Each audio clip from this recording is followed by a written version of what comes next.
primeiro livro histórico do Novo Testamento, o livro de Atos dos Apóstolos. Localize o capítulo de número 3, começando pelo versículo de número 1. Está escrito assim: Pedro e João subiam ao templo para a oração, a hora nona. Era levado um homem coxo de nascença, a qual punham diariamente à porta do templo chamada Formosa, para pedir esmolas aos que entravam. Vendo ele a Pedro e a João que iam entrar no templo, implorava que lhe dessem uma esmola. Pedro, fixando os olhos nele juntamente com João, disse: olhe para nós.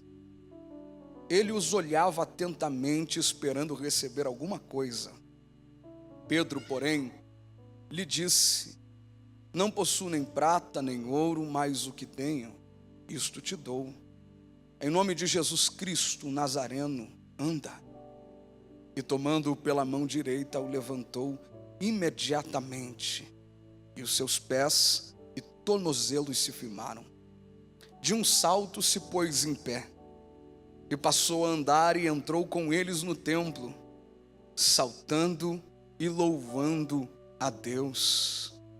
Viu todo o povo a andar e louvar a Deus, e reconheceram ser ele o mesmo que esmolava sentado à porta formosa do templo, e se encheram de admiração e assombro por isso que lhe acontecera. Quantos podem dizer amém? Feche sua Bíblia, levante o seu rosto e me dê de presente a sua atenção. Ligue o botão desta máquina chamada imaginação e permita que o Espírito Santo te faça entender tudo que Deus quer nos revelar na noite deste domingo. E só aqueles que vieram ouvir a voz de Deus, não tenho dúvida, ouvirão o Senhor falar. Nós estamos diante de um livro histórico, o livro de Atos dos Apóstolos. Sendo ele o único livro histórico canonizado no Novo Testamento, vai carregar diversas peculiaridades, particularidades. O livro de Atos é um livro cheio de segredos, detalhes, características minuciosas, que narram o surgimento, a criação, o desenvolvimento da Igreja de Cristo e a forma pela qual o Espírito de Deus usou este instrumento de representação para dar início à instauração do reino na terra através da propagação da mensagem da cruz, da redenção e da ressurreição em Cristo. O livro de Atos possui algumas divisões, e quando encontramos estas divisões, podemos estabelecer aquilo que nós vamos chamar de dobradiças da narrativa. Momentos que vão apresentar características distintas entre capítulos e versículos. Características estas que são evidenciadas tais como no capítulo de número 13, onde uma destas dobradiças é apresentada de forma mais clara. Quando olhamos para o capítulo de número 13, nós percebemos esta divisão. Até o capítulo de número 13, a igreja que protagonizava as experiências de missões como base missionária destacada, livro de Atos, vai ser a igreja de Jerusalém. Até o capítulo de número 13, o personagem principal que protagoniza todas as tramas narradas vai ser Pedro. Até o capítulo de número 13, a mensagem do evangelho estava restrita, limitada pelos muros culturais da religiosidade, da tradição judaica, sendo manifestada somente para judeus. A partir do capítulo de número 13, este cenário muda, e é como se a tocha missionária que estava sobre a igreja em Jerusalém fosse transferida para uma outra igreja que passa a ter destaque, influência e relevância de forma mais expressiva na narrativa que se segue, a igreja de Cristo em Antioquia. A partir do capítulo de número 13, quem se destaca já não é mais Pedro. Quem ganha o cenário da protagonização é Paulo. A partir do capítulo de número 13, o evangelho deixa de estar limitado pelos muros da cultura e da tradição religiosa e passa a alcançar os gentios através desta obra missionária inaugurada por Barnabé e por Paulo. Tal como no capítulo de número 13, encontramos esta dobradiça de forma mais clara, esta divisão na narrativa, o capítulo de número 3 também nos apresenta uma delas. Até o capítulo de número 3 nós vamos perceber a igreja avivada, dinamizada pelo Espírito de Deus, no dia de Pentecostes, influenciando o ambiente que estava inserida, a ponto de desenvolverem um nível de relacionamento tão intenso, não apenas com Deus, mas entre si, no partir do pão, na comunhão, nas orações, mas também com o mundo. A igreja, antes do capítulo de número 3, desfrutava de um privilégio único, que era cair na graça do povo. Até o capítulo de número 3 não havia resistência, não havia oposições, de forma clara, determinada, apresentada contra a igreja. Nenhuma controvérsia havia sido travada entre a igreja e qualquer camada social. O capítulo de número 3 apresenta a divisão deste cenário, porque é exatamente após o milagre do paralítico de Formosa que a igreja começa a viver embates. Este milagre resulta sim na manifestação da glória de Deus através de Cristo por intermédio dos discípulos. Um milagre que alcança um nível de divulgação tão extenso, tão amplo, a ponto de, após Jesus curar o paralítico de Formosa, a mensagem de Pedro pregada, mais 2.000 pessoas ingressam à igreja de Cristo e quase 5.000 crentes passam a professar a fé em Cristo Jesus. Entretanto, estas qualidades apresentadas posteriores ao milagre tornam claro uma evidência: a igreja de Cristo estava sendo dinamizada pelo poder do Espírito para causar a diferença no ambiente que estava inserida. E isto vai gerar consequências pejorativas. É após este milagre que estas consequências começam a ser manifestadas. Porque quando a camada de regência religiosa percebe que os discípulos de Cristo estavam alcançando um destaque tão amplo por meio dos sinais e prodígios que seguiam, e agora estavam operando milagres na porta do templo, se apoderam dos discípulos, inquietados com a mensagem que eles estavam pregando, enclausuram Pedro e João. O sacerdote, o capitão do templo, a segunda autoridade de maior expressividade no seu contexto, saduceus, se apoderam dos discípulos e resolvem prendê-los.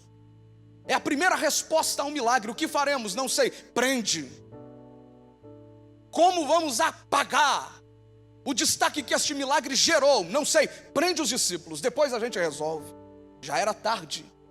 Os discípulos passam a noite na prisão, e quando amanhece, entendendo que as audiências dentro de uma cultura judaica não poderia ser feita à noite, nem tampouco de madrugada, como o fizeram de forma equivocada no julgamento de Cristo, esperam amanhecer. Quando amanhece, o sinédrio se reúne. Além do sinédrio, autoridades instituídas, constituídas, saduceus, fariseus, escribas, anciões, para saber qual seria o destino daqueles discípulos. A pergunta é declarada: queremos saber na autoridade de quem vocês operaram este milagre, em nome de quem vocês fizeram isto. E Pedro começa a sua defesa. Primeiro, quero dizer para vocês que vocês estão nos inquirindo acerca do bem que nós fizemos a um homem, um paralítico.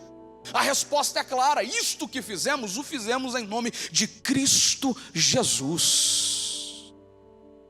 Aproveita a brecha como evangelista cheio do Espírito Santo e começa a pregar aquele Jesus que vocês rejeitaram, a pedra de esquina. É em nome dele que eu estou pregando e operando milagres.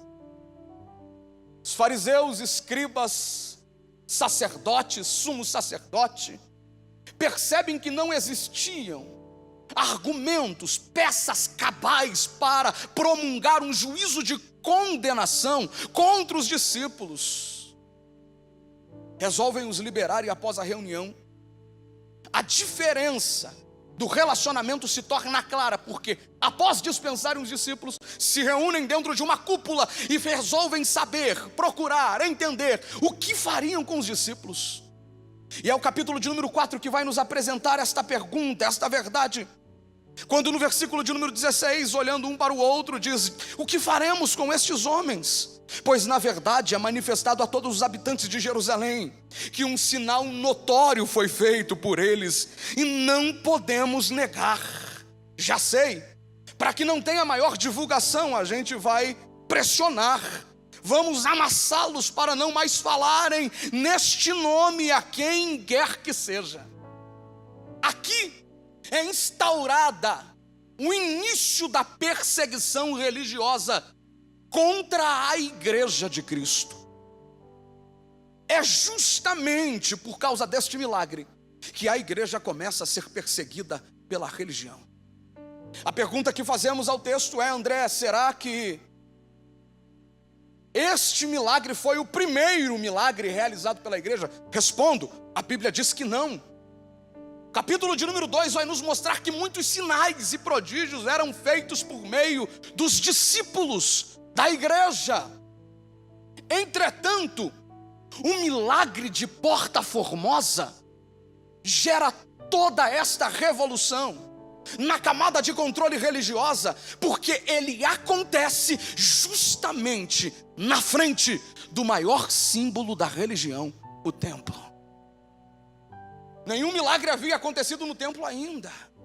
Nada havia sido feito pela igreja no templo, até que a igreja tinha a liberdade de cultuar, celebrar, entrar, sair do templo, como o faziam de costume Pedro e João para ir orar, a hora nona, a hora da oração. Entretanto, quando um milagre acontece, quando a glória de Deus é revelada, algumas perguntas são respondidas de forma clara. Este não era o paralítico que estava na porta do templo? É. Quanto tempo ele está lá? Se ele tem 40 anos, dentro da cultura poderia ser desprezado a partir dos 12, no mínimo 28 anos ele está pedindo esmolas na frente do templo. E como é que ele está andando? Eu fiquei sabendo que apareceu 2 discípulos que representam Jesus e operaram um milagre em nome deste Jesus. Significa que se ele estava se relacionando com o templo, com a maior figura da religião dos judeus, a única coisa que ele tinha era esmolas e o seu problema não era solucionado? O que ele precisava então não era do relacionamento com a religião. O que ele precisava então era de alguém que representasse Cristo para ele? A diferença começa a ficar clara entre o que o paralítico precisava: se das esmolas de quem entrava no templo, ou se de uma igreja cheia do Espírito Santo. Isto gera revolta, porque começam a perceber que na religião não existia efetividade de ação. Na religião nada mudava na vida dele, a não ser as esmolas que ele recebia para ir para casa. Mas na igreja, no nome que a igreja representava, a sua história mudou, e ele passou a andar, porque o que ele precisava na verdade não era de esmolas, o que ele precisava na verdade era de um milagre. É exatamente fundamentado neste texto.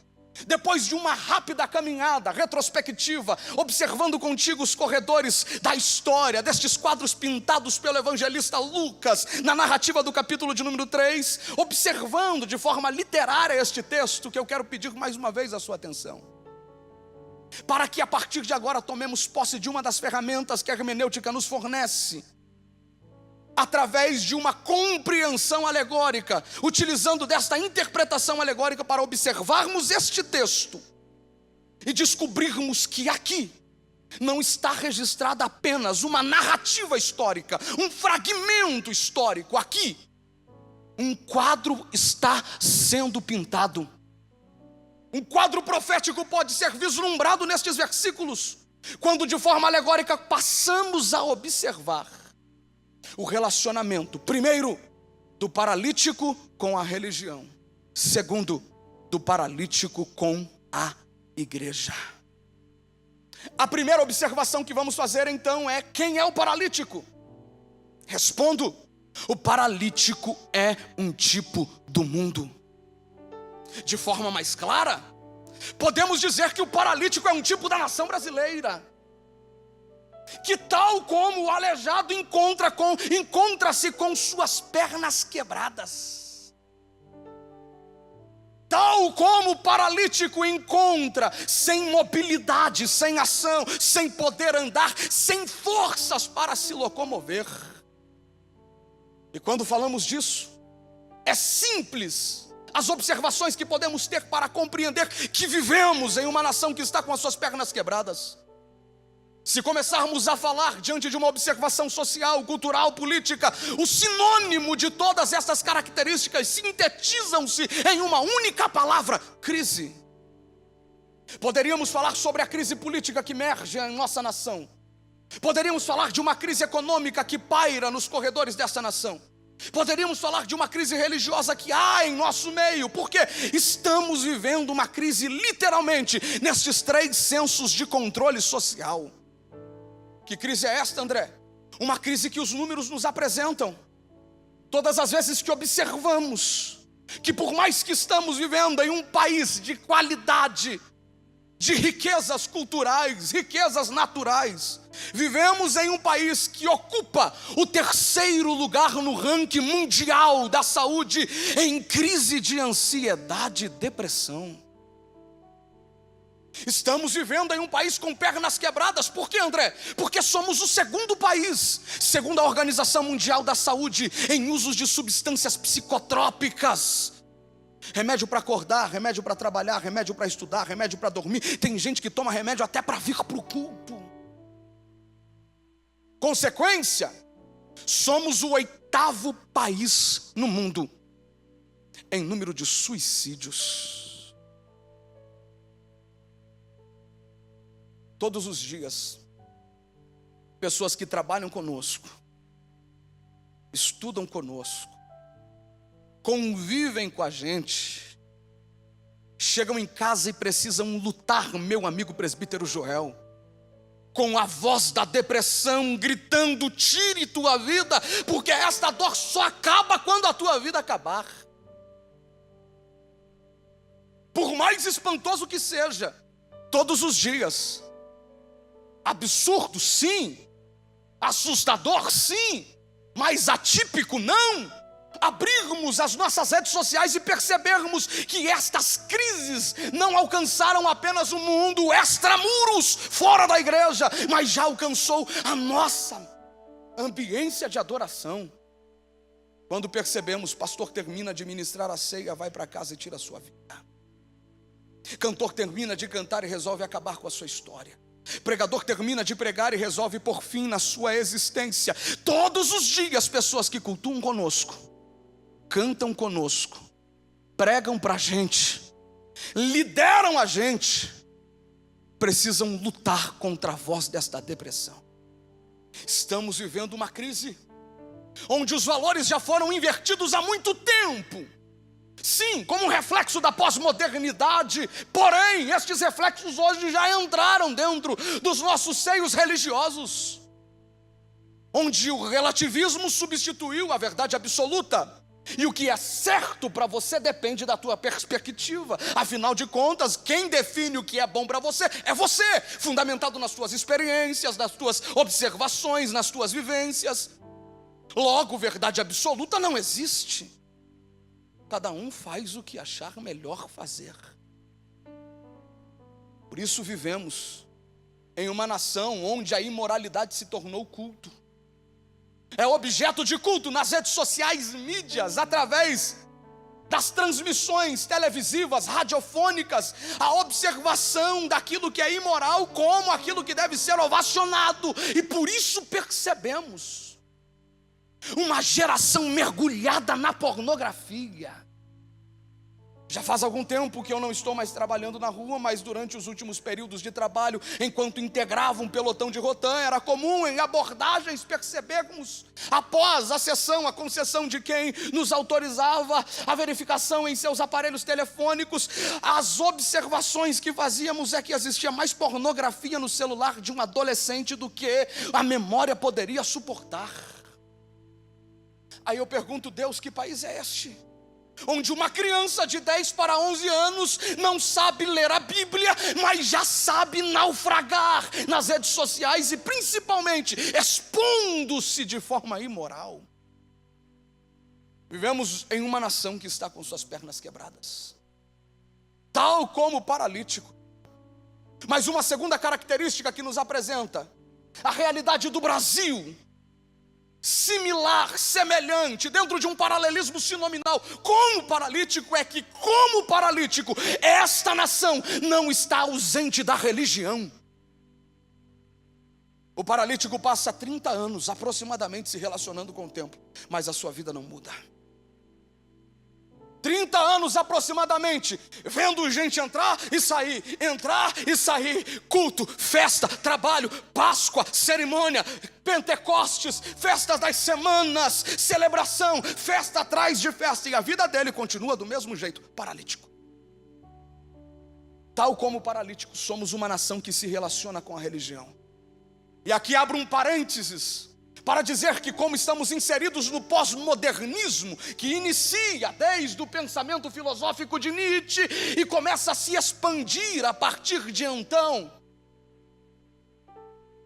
a religião não é excluída da sociedade, muito pelo contrário.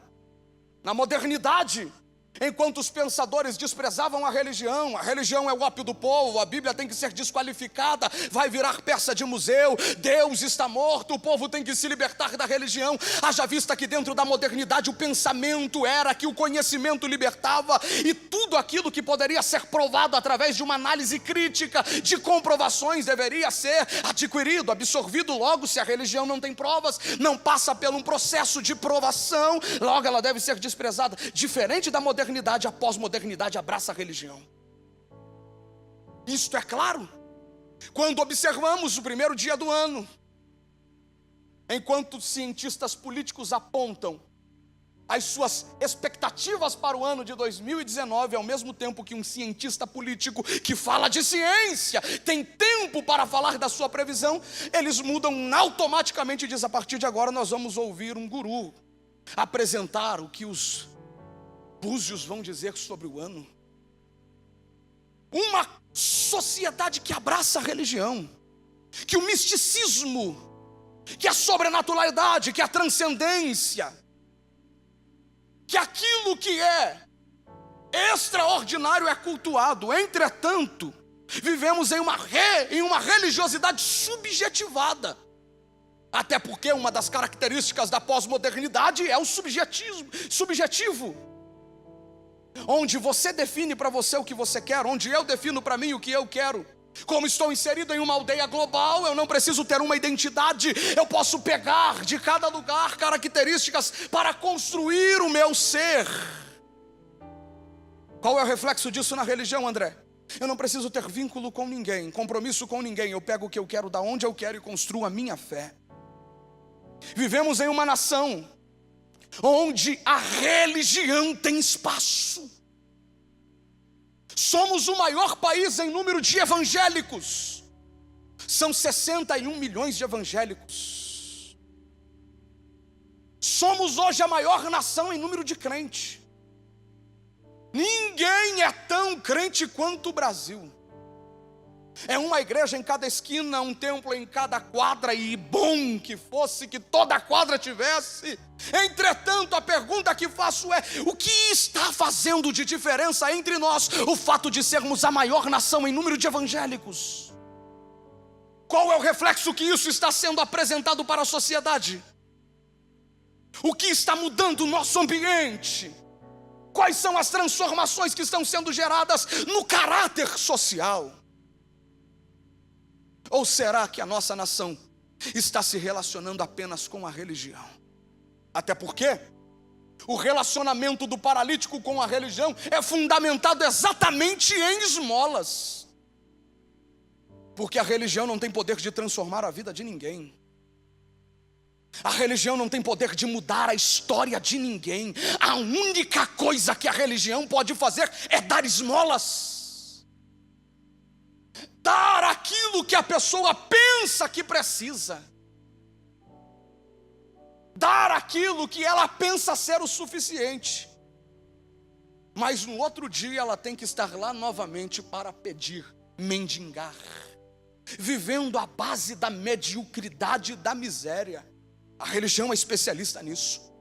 A religião não se preocupa em resolver problemas. A religião se preocupa em dar esmolas. Para a religião não importa se você está bem. Para a religião o que importa é se você entra no culto, recebe uma palavra de ânimo, motivação para continuar amanhã. E se caso amanhã você precisar, vem de volta. Tem mais uma palavra, tem mais uma profecia, tem mais uma revelação. E se você continuar, tem um louvor que fala, tem um estilo de culto que te leva a isto, mas sempre da mesma forma, na dependência. Caminhando sem desenvolvimento. Os problemas continuam. Reflexo: gente que se relaciona com a religião, mas não tem sua vida transformada, porque entra na religião com problemas que lhe causam necessidades. Até porque o problema do paralítico não era ser mendigo, o problema do paralítico não era ser pedinte, o problema do paralítico era ser paralítico. Ser pedinte é uma consequência, ser mendigo é uma consequência. A religião não soluciona causas, a religião soluciona consequências. A segunda característica do relacionamento dele com a religião vai ser que a vida inteira dele ele tem que ser arrastado, carregado, levado. Nunca consegue andar. O que mais a religião faz é carregar pessoas. A religião não ensina pessoas a andarem. A religião não se preocupa se quem está se envolvendo com ela está adquirindo maturidade, desenvolvimento, saúde espiritual. Para a religião o que importa é se alguém está te arrastando para o templo. A religião não está preocupada se o teu casamento está bom ou não. A religião quer saber o porquê você não veio no culto, o porquê você não participou, mas não quer saber quais são os problemas que te cercam. A religião te carrega. A religião não pergunta como está a tua vida de oração. Aprendeu a desenvolver uma vida de maturidade com Deus? Como está a tua vida de leitura? Onde você está? Já começou o livro de Gênesis? Já terminou o Novo Testamento? A religião não se importa como você está crescendo. A religião quer ver você no templo, na porta do templo. E isto não muda a vida de ninguém. A história dele começa a ser mudada quando ele encontra a igreja que ele precisa. Se eu fosse dar um título para esta mensagem, eu ia dar o título: a igreja que o Brasil precisa. A nossa nação não precisa mais de bandeiras institucionais. A nossa nação já está transbordando de símbolos religiosos. A gente não precisa mais disso. A nossa nação não precisa mais de estruturas, de organizações. A nossa nação precisa de organismos vivos. A nossa nação está cheia de templos, cheia de nomes, cheia de denominação, cheia de bandeira, cheia de religião, mas continua com as pernas quebradas. A nossa nação não precisa mais de religiosidade. Isso a gente tem e tem bastante.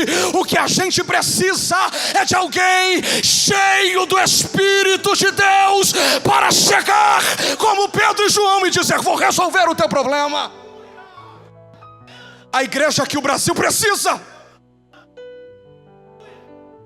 não é uma igreja fundamentada nos ritos religiosos. A igreja que o Brasil precisa é uma igreja fundamentada no amor. A igreja que o Brasil precisa não é uma igreja que oferece para o mundo aquilo que ele deseja, porque dar esmolas para o mundo é exatamente oferecer o que ele deseja. E o que nós estamos vendo é uma pressão, pastor Márcio, nobres obreiros, pastor Ariel, sobre a liderança, pastor Alex, para oferecer para o povo o que o povo quer. uma pressão sobre os líderes. Você precisa fazer, as coisas precisam se atualizar. Eu estava ministrando em uma cidade neste Brasil, e o líder me disse: André, me perdoe, faz alguns meses que eu assumi, na verdade vai para 2 meses agora, e eu estou lutando para reconstruir os jovens. Há 2 meses atrás o antigo líder fez uma festa junina gospel, e depois daquela festa junina foram mais de 15 pessoas que vieram confessar pecados de fornicação. Um espírito de fornicação entrou na igreja. Eu estou lutando para permanecer com estes jovens em santidade. Eu disse para ele: como é que aconteceu? Ele disse: fizeram a festa junina, fizeram a festa do arraial, colocaram o povo para cuidar da igreja e deixaram os jovens pulando em um tom festivo, e isto abriu as portas para um espírito pecaminoso. Eu disse: infelizmente, amigo, é isso que tem acontecido na nossa geração. Quando líderes não entendem que o que segura alguém dentro da igreja não é aquilo que a igreja faz dentro dela. O que segura alguém dentro da igreja não é o que se traz do mundo para dentro dela. O que segura alguém dentro da igreja é o que tem dentro dela e não tem lá fora. É a presença de Deus, a glória de Deus, o poder de Deus. Eu estou pregando para alguns irmãos que já estão com seus cabelos embranquecidos pelo tempo, e se eu fosse perguntar aos nobres pastores, nobres irmãs, como era o tempo de vocês, eles me diriam: André, era muito rigoroso, não podia jogar bola, não podia brincar, cinema, calção, calça, de forma alguma. Pergunto: isto te fez se afastar da igreja? Ele vai dizer: não, porque todas as vezes que eu entrava aqui, eu sentia algo que no futebol eu não sentia, eu sentia algo que no cinema eu não sentia. Com relação ao mérito, a gente discute outra hora. Entretanto, o que sustenta a igreja não são estratégias e técnicas. O que sustenta a igreja é o poder do Espírito Santo de Deus. Se tem alguém que entende esta palavra, talvez eu não faça isto novamente, mas por gentileza levante uma de suas mãos em sinal de quem está recebendo por 30 segundos. Não deixe esta igreja em silêncio. Libere uma palavra de gratidão a Deus, porque o Espírito está nesta casa. O Espírito está nesta casa. Eu vou deixar você adorar, depois eu continuo.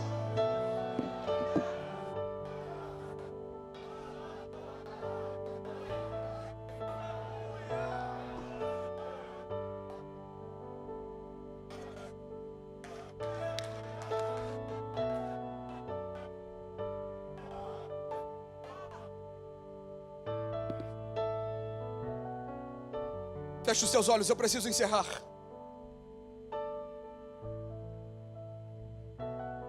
Os teus colegas de faculdade não precisam de um membro religioso. Gente que estuda com a gente e que sorri na nossa frente, mas chega em casa e precisa lutar com a depressão, não precisa que a gente seja para eles um membro de uma religião. Eles precisam que a gente seja uma igreja viva e cheia do Espírito Santo. Qual é o modelo da igreja que o mundo precisa, André? Primeiro, o modelo da igreja que o mundo precisa é uma igreja cheia do Espírito Santo, que vem de Pentecostes, dinamizada pela glória. Segundo, é uma igreja que conhece o caminho da oração. Terceiro, é uma igreja que olha para quem precisa, olhando para Ele. Quarto, é a igreja que estende a mão para quem precisa. Quinto, é a igreja que pode dizer: eu sou modelo de caráter. Como assim? Olhe para nós. Se você quer saber qual é o padrão, não olhe para a televisão, não olhe para as mídias. Quer saber qual é o padrão? Olhe para mim. Por quê? Você é religião? Não, eu sou igreja. Igreja representa Cristo. Quer conhecer Cristo? Olhe para mim. Eu sou a representação de Cristo na terra. A igreja que o mundo precisa é uma igreja cheia do poder, cheia da glória, onde o paralítico entra paralítico e sai andando, onde o cego entra cego e sai enxergando. Por quê? O objetivo principal é milagre? Não, é que depois do milagre tem pregação. O milagre convence, a pregação converte. O milagre atrai, a pregação liberta. Oh glória, oh glória, eu preciso orar. Levante as duas mãos aos céus. Se você entende esta palavra, diga: Deus, eu quero ser a igreja que Curitiba precisa. Eu quero ser a igreja que esta cidade precisa. Esta cidade precisa de jovens cheios de poder. Esta cidade precisa de jovens cheios da glória de Deus. Seja você o jovem, o adolescente, o irmão que essa cidade precisa. Se coloque de pé, por gentileza.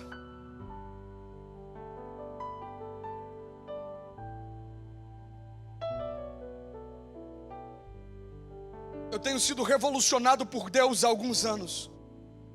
Eu tenho dito: Deus, pregar é bom, eu gosto.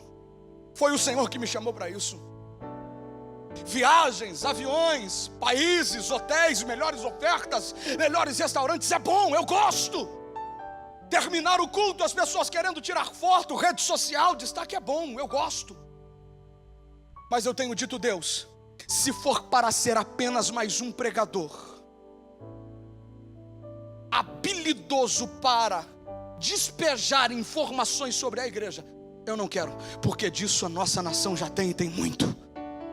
Se o Senhor quer usar esta pequena instrumentalidade, que seja mergulhada na tua presença, revestida do teu poder, cheia da tua unção, porque a nossa nação precisa viver um despertamento espiritual, e não um despertamento de pulo no congresso, que enche congresso e esvazia culto de ensino, não um despertamento de pulo na festa, que enche festa e esvazia escola dominical. A nossa geração precisa ser cheia aqui, para buscar a palavra ali, para buscar a oração lá, para evangelizar acolá. É este avivamento que a gente precisa, um avivamento que muda caráter, transforma a vida, que muda a sociedade, que altera leis, um avivamento que mude a nação e diga para a nação brasileira: você está mergulhada na crise, sem andar, mas está de pé, uma igreja cheia do poder, está liberando uma palavra. Brasil,